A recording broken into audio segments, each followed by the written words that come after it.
Is the Pimax Crystal Light the VR headset for DCS? Over the last few months, I've put this headset through hours and hours of testing to see if I can answer that question. Now, full disclosure, and if you've been to my channel before, you'll know this already, Pimax did send me the Crystal Light VR headset for review, but all the opinions expressed in all my videos based on this product are mine and mine alone, and Pimax were made very aware of that when I agreed to do some review videos for them. I'm going to break this video down into 4 parts. So phase 1 is going to be my initial impressions of the headset. Phase 2 is going to be the performance I've found in the headset over the past few months. Phase 3, what broke? And then my final verdict, who's it for? So for this phase, I wanted to focus on unboxing and setup, its comfort, and of course, its size. Inside the box itself, it's really well packaged actually. You get the headset and the USB 3 and DisplayPort cable. You get the 2 hand controllers, which are almost identical to the Quest 2's controllers. You have the power cable, and of course you have all the different wires you need to charge up those hand controllers. The unboxing and setup of the Crystal Light was quite easy. The USB 3, DisplayPort and power cable were all easy to use and get plugged in. I had plenty of room in the back of my 3080. Not the greatest graphics card to run the Crystal Light, however, it's workable for me. Pimax Play itself is very simple and easy to get set up and to get cracking straight into DCS. It works almost plug and play. It's not quite plug and play, but it's almost plug and play. Now, regarding its comfort, I'm not going to lie, for the first few hours it did take some time to get it comfortable, to get the headset in a sweet spot with the actual padding and the way it tightens around your head. Now, wearing my glasses in it was fine, so I didn't need to worry about a spacer. It would be better, I think, with a spacer, but wearing my glasses inside, it was fine. But it did surprise me how much longer it took to get a good, comfortable feeling when you compare it to the Elite strap for the Quest 2, for example, which is what I'm used to flying in VR. Now, one other thing that did surprise me was just how big it is. That's what she said! Compared to the Quest 2, the Quest 3, and then obviously the big screen beyond, it's absolutely enormous when it sits in your face. The good news is you can't see it, but the bad news is it does feel quite heavy on your head. So the Crystal Light weighs 815 grams compared to the Meta Quest 3, which clocks in at 515, and the big screen beyond 2 at a mere 107 grams, with the Valve Index coming close at 807 grams. But I'll be honest, when you're playing it for a while, once you do find that sweet spot of comfort, I've played this for like anything beyond 4 or like 4 to 6 hours was probably about my limit. I mean, I spent hours upon hours doing training missions and helping people learn to fly, and it was comfortable enough. You're not going to have a neck like a Formula 1 driver, but you are aware that it is heavier than any other headset that I've used before, so you are aware that it is heavier. If they could make it lighter, absolutely fantastic, but it's not to the point that it is unbearable. It's fine. It does get a little bit uncomfortable eventually, but again, you're pretending to be a pilot flying around, so you're not pulling G, you've just got a bit of weight on your face, or a bit of weight on your head and your neck really. A small sacrifice for the visual fidelity and the awareness that it gives you in my book.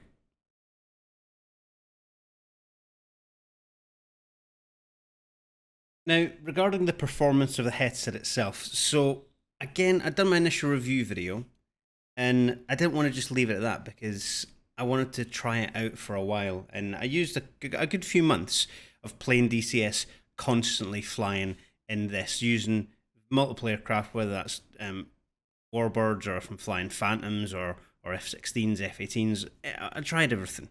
Now, I didn't want to just do 1 or 2 hours, because if you're going to go through the whole rigmarole of getting your headset on and getting everything prepped, and especially if I'm recording, it's a pain to do it on and off like short missions. So what I did was I decided I'll do a minimum of 4 hours in the headset and see how it feels, and 6 hours at a push because I have a life and a job and stuff to get done.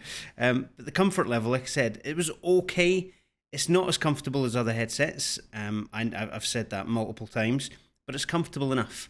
You see it in the video now, I'm doing tanking, and obviously you're tanking, you're looking either down through the, just above the HUD there, or you're looking up and over the canopy rail, but it's perfectly fine. Now, what I did notice with the size of the headset, like I mentioned earlier, there was some light leaking through the sides from, like, obviously coming in from behind me. But again, that's dependent on the size of your head. If you've got a really big chubby face, then you won't have that problem. If you're a svelte little chicken like me, which is a lie, yeah, I found it to be a little bit frustrating sometimes. But there was a simple solution. I just closed my curtains a little bit. If you're doing night flying, it's probably going to be a bit more of a bother. But if you have a setup where you can adjust your lighting level or have something to block light coming directly in from behind you, then you shouldn't really have that much of a problem. Regarding its overall performance for the visual clarity and stuff like that, now if you get different PC, you'll have different results. And if you've seen my channel before, I've said multiple times what my current PC is. That's an AMD Ryzen 7 5800X processor with an NVIDIA GeForce RTX 3080 graphics card, and I've got 64 gigabytes of RAM. Now, for me, there is a bottleneck in some of my performance from hardware, mainly my processor. The graphics card's okay, but it's not great. I do need to upgrade.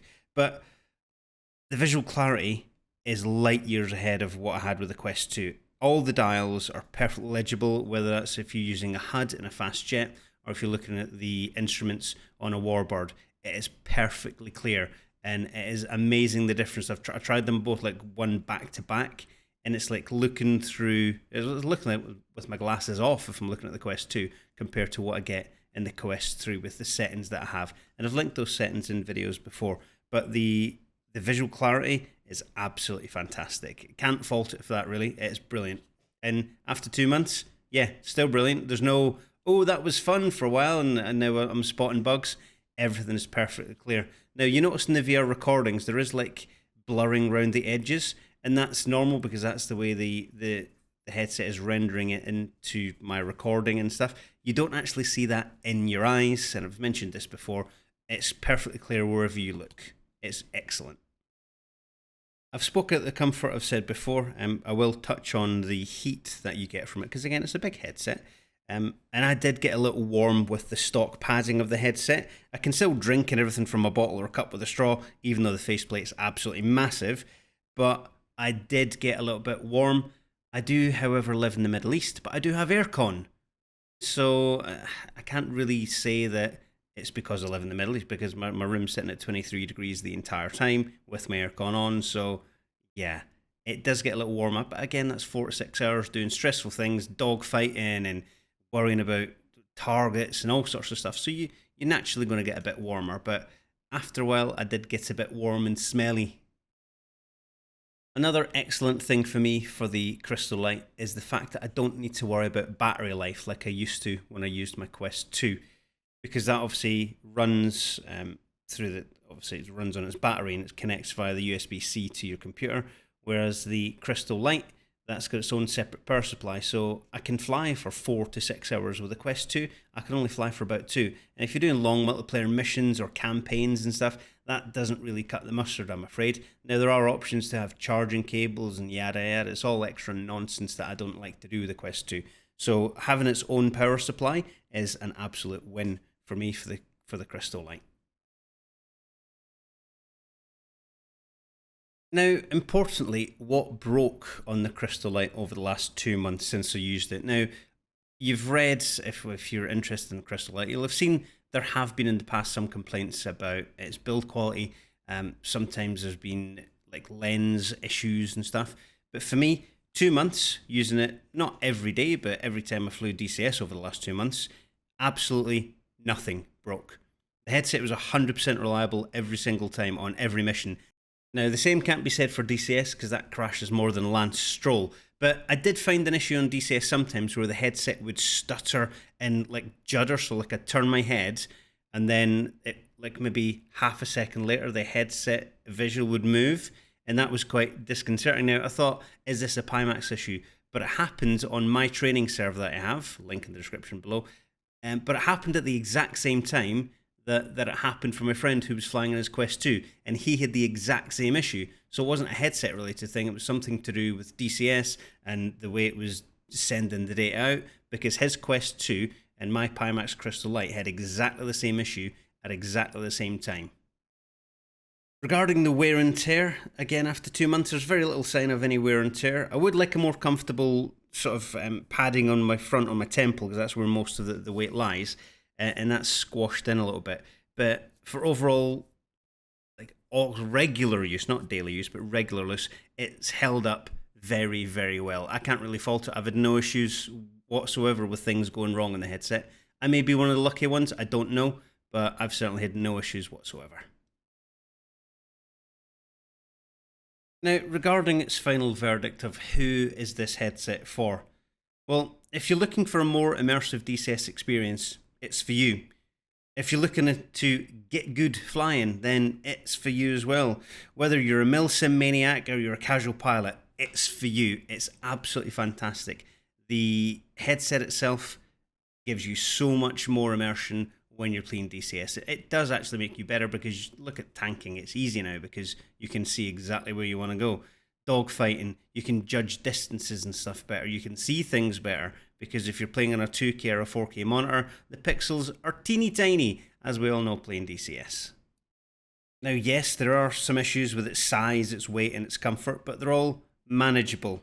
It's pretty much plug and play, it's got great visual fidelity, and I cannot see myself ever going back to the Quest 2 now that I've got the Crystal Light. Of course, don't forget, there are other sims out there. It works perfectly well with IL-2, with Flight Sim, although that takes a little bit more tweaking, but again, that's just due to my system. And of course, it works with other VR titles. Anything on Steam, you've got VR, you can pretty much use it. It's absolutely brilliant.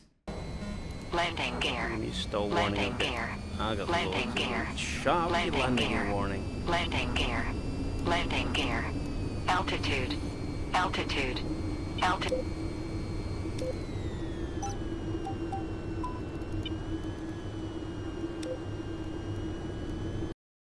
Let me know in the comments if you agree or disagree with any of the points that I've brought up. If you've got a Crystal Light and you've been using it for a while, your comments would be much appreciated so that other people can know your experiences and not just based on mine. Now you can see the footage on screen now is some Flight Sim. I will do a Flight Sim 2024 review of the Crystal Light, because like I said, flying it in that is, again, fantastic. Mooching around, seeing the world. It does take a bit more tweaking. Again, that's just down to my system because of the graphics card required for Flight Sim in VR, as we all know, is ridiculous. So I will do another video on this in the future.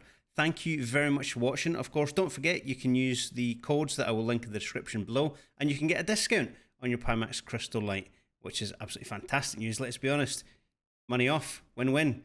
Anyway, thank you very much for watching, and until next time, I'm going to leave you with this footage in the background. Tactical Pascal, out.